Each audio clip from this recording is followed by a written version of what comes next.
Good evening, and once again, welcome to the Shadow Gallery. I am, as always, your host, James Donnelly, and it's Sunday night, so, well, you don't even really need to check your watch anymore because that means it's time for new comics, bitches!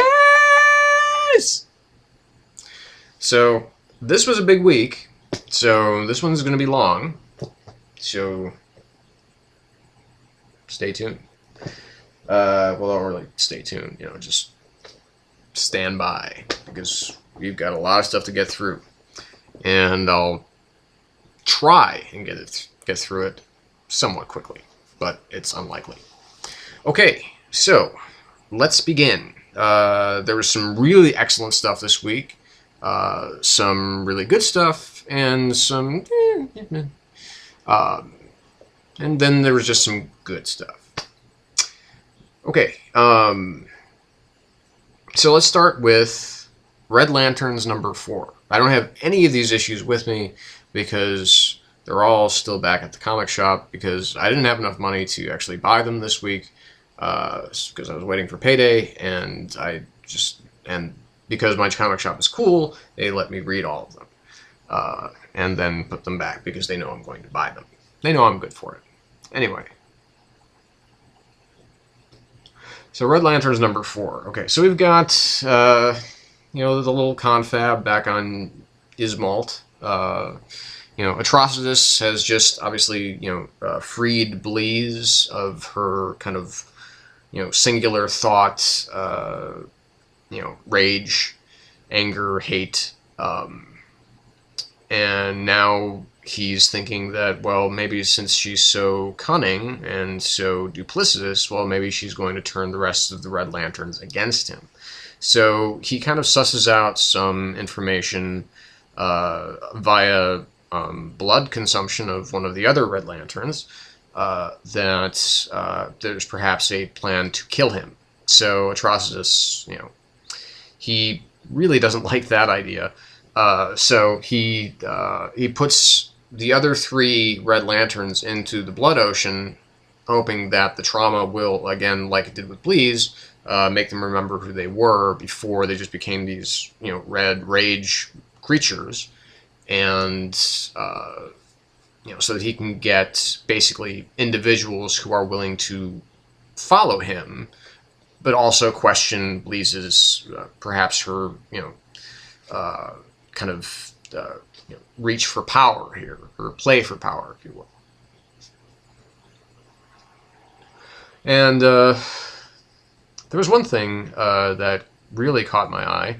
I do adore Ed Benes as an artist, but sometimes there's a moment in here where Atrocitus, because he's just a little bit, maybe a little bit bored with everything that's going on in Ismalt and, talking to Krona's dead body, he goes and wreaks some havoc on some other sectors. One of them is Earth, and one of them is Sector 495.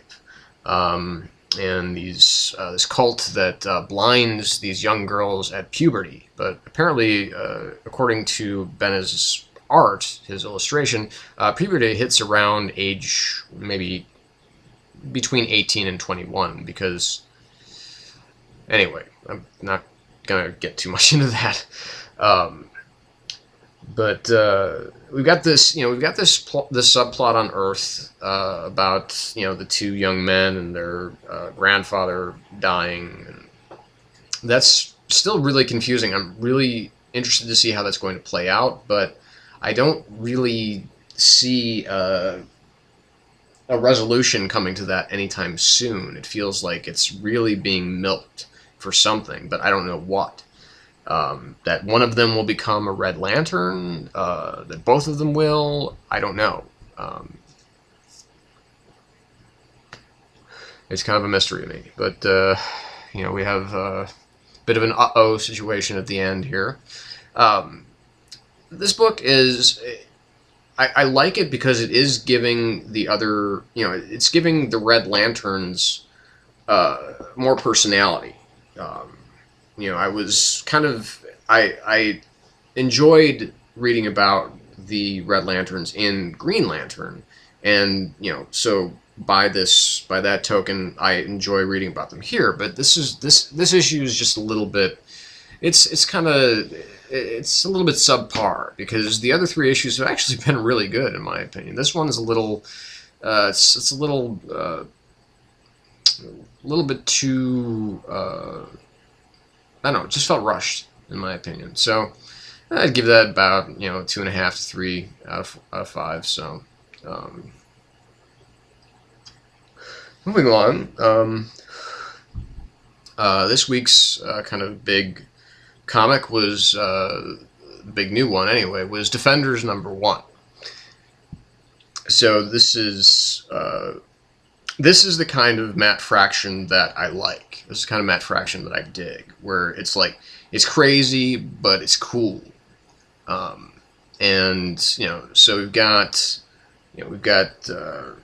Silver Surfer, we've got Doctor Strange, we've got Namor, we have at least 2 new additions to the Defenders lineup that I'm familiar with. Hulk basically becomes involved because Null, the Breaker of Worlds that it was inhabiting him during Fear itself, seems to have freed him. The entity itself has become sentient. And is attacking Bucharest.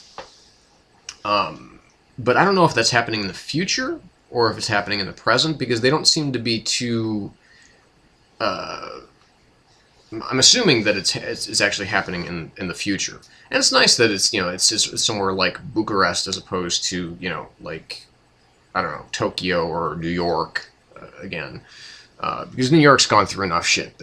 America just in general has gone through enough shit this year in comics. So in Marvel especially. One of the things I really enjoyed about this first issue was that the little kind of footnotes on each page that gives a preview of other Marvel comics or things that are to come in the Defenders. Very nice little throwback to like the Marvel comics of the 70s and the 80s, where they had that kind of stuff at the bottom of almost every page. So again, it's a neat little thing that they give us. So we got Red She-Hulk. I mean, what happened to good old Shulky? She's still around, right? Because they refer to her just as She-Hulk, not as Red She-Hulk. So, because this is Betty Ross here, and so Jennifer Walters, I don't know where she is. Well, is she doing the Fearless thing? I don't know, because I stopped reading it and never really cared about it. So, I cared about it before it came out. Anyway, Iron Fist, awesome. Because this is what ultimately brought Matt Fraction to my attention, was his work on Iron Fist along with Ed Brubaker. I do miss the green suit. The white one's kind of cool, but I do miss the green a little bit. The zero-G kung fu kick-ass scene, that's pretty fucking cool.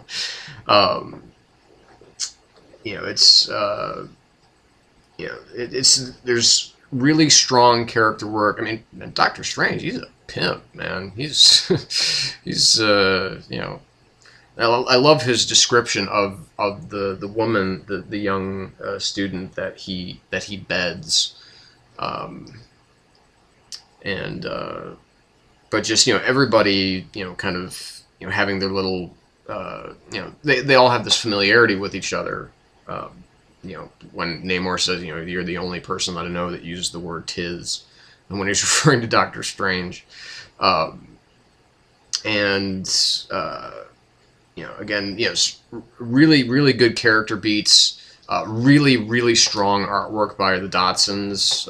They're terrific. I guess maybe it's a shame that there aren't more females in this particular comic, because they do know how to draw the female form. Again, this is the Fraction that I like. So this is a 4, close to about a 4.5 out of 5 stars. Really, really good first issue, and definitely want to stay on board for more. We've also got, let's see, what else we want to discuss here. Avenging Spider-Man #2. Avenging Spider-Man, again, I admitted some some satisfaction, but some dissatisfaction with the first issue, because I wanted it to be just kind of a one-off series, but it's definitely growing into, it's going to be, longer story arcs, so on and so forth, and that, it can have its problems and it can have its benefits. So there's setbacks and there's benefits to having, a spin-off Spider-Man series, that essentially is, basically a new, new Millennium version of Marvel Team Up, to have these multi-story arcs. So that could be problematic, but and right now it's a little bit more problematic than it is a good thing. I like. I like the repartee, the banter between between Spidey and Red Hulk. I liked seeing J. Jonah Jameson gearing up for battle with the ruler of the underworld, just because he's just being his normal, kind of jackass self, and he instigates this potential this battle. Joe Mad bringing, really bringing the really good artwork. I enjoy his stuff here. Obviously, like I said before, much more than I did in the Ultimates 3. It's breezy entertainment. This book, Zeb Wells writing it. It's breezy entertainment, but it's a little too breezy. It's like, they want it to be tense and they want it to be to be meaningful, but again, it's just kind of, it's lacking. I guess being spoiled by Dan Slott's work on Amazing Spider-Man has really, because I never really expected Spider-Man to be really good, like, ever again. I thought it was kind of at its height, honestly, in the 60s. And like the late 60s, early 70s, the kind of, the whole kind of Green Goblin, Gwen Stacy stuff. That's when I thought it was at its best, from what I've read of it. And then, the 70s and the 80s kind of gave way to this, nah. And then the 90s, with all the Clone Saga craziness and, Maximum Carnage and Venom, it got to be too much. But then Dan Slott, and then, of course, J. Michael Straczynski just totally shitting on, like, everything that was cool about Spider-Man. And then, here comes Dan Slott to kind of save the day as far as Spidey is concerned. And his Spidey's been, consistently been, one of the most entertaining, one of the best books on the shelves. Something that I come back to every new issue. And, really glad that someone like Slott is doing that and not really doing anything else. He's very committed to doing Spider-Man, which is great. Zeb Wells, this just, it just seems like it's kind of like, well, yeah, here's some funny stuff. Here's some, interchanges. Here's some bizarre character stuff. And here's some great art by Joe Mad.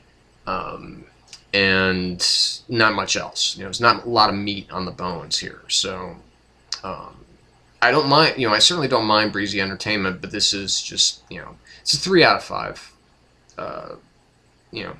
It's not bad by any stretch of the imagination, but it's just not good. It's just not really that good either.